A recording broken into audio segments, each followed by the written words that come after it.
Oops. Hi. So for my, I don't know if you can hear me. Oh yeah. Okay.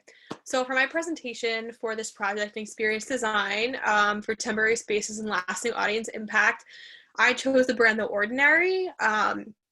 They're a skincare brand, and I'm going to elaborate a little bit on them. So some background info: they're a very popular, more recently popular cruelty-free, effective clinical skincare technology line, launched in 2016. However, because of like social media and TikTok and Instagram, The Ordinary has really like propelled into fame right now just because of their products. So college kids, like their main demographic is college age people, younger people, um, and I'm sure adults too, especially ones with teenagers or like younger adult children that like really love the product.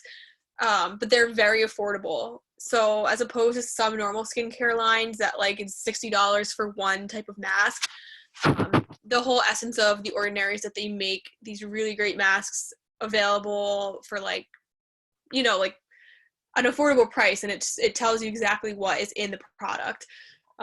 So they're really admired for their minimalism, pricing, and transparency because they say exactly what's in their um, ingredients and their formula, and pretty much exactly what you're buying, which is kind of rare for some of the higher end, like luxurious skincare brands. Sometimes they're a little, what's the word, shady on what they put in their things, but they have a very clean aesthetic about them, and they're just very simple and to the point.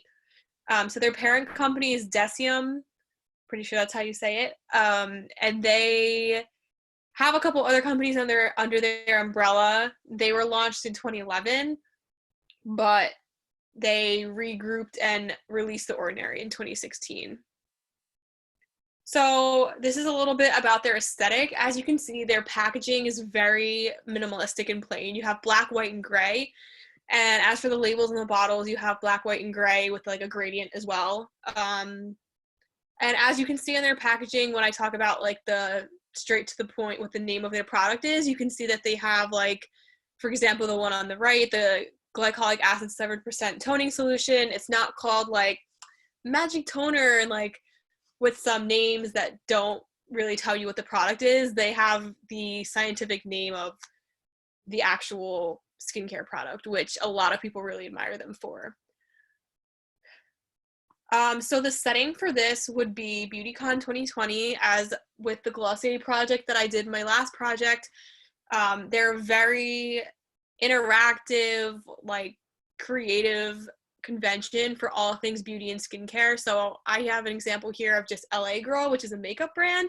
But as you can see, people really love to try on their products, and pretty much every brand that's represented there has opportunities for customers to come and try their product or feel it and just have a tangible experience. Um, so yeah, that's where I think The Ordinary would be the greatest fit. And I'm sure there's plenty of other ones.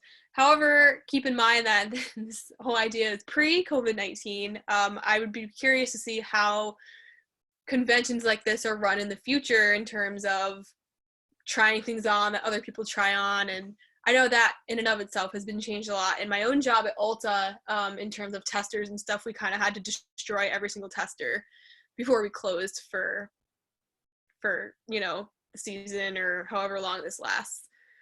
So because of the minimalism and because of the situation we're in, this is what I came up with. I really had in mind of making it a very simplistic trial type of setup. So you can see that I have some tables there, which ideally would have the products on them for people to like see, look at.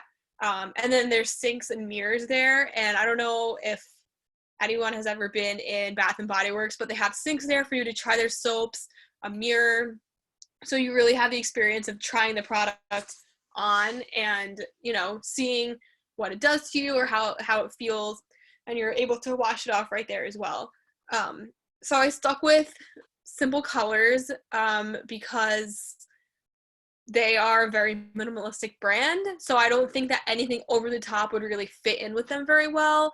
I included the logo on the front. I put sinks, as you know, and mirrors that are also very minimalistic, and I got those from Models Resource.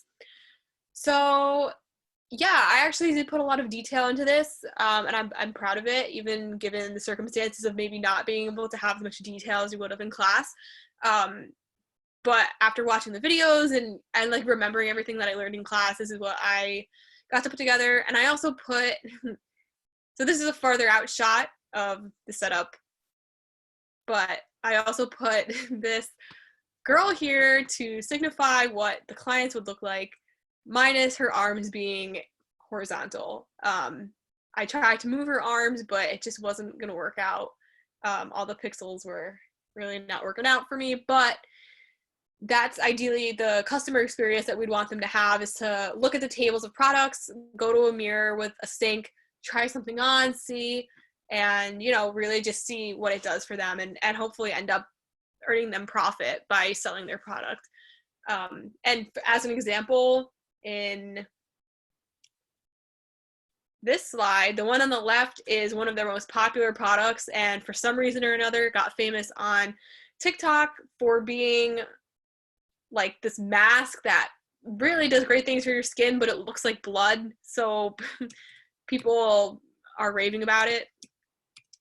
So that is my presentation, and that's all about The Ordinary. So thank you for listening, and have a great evening, morning, or afternoon. How do I stop recording? Oops.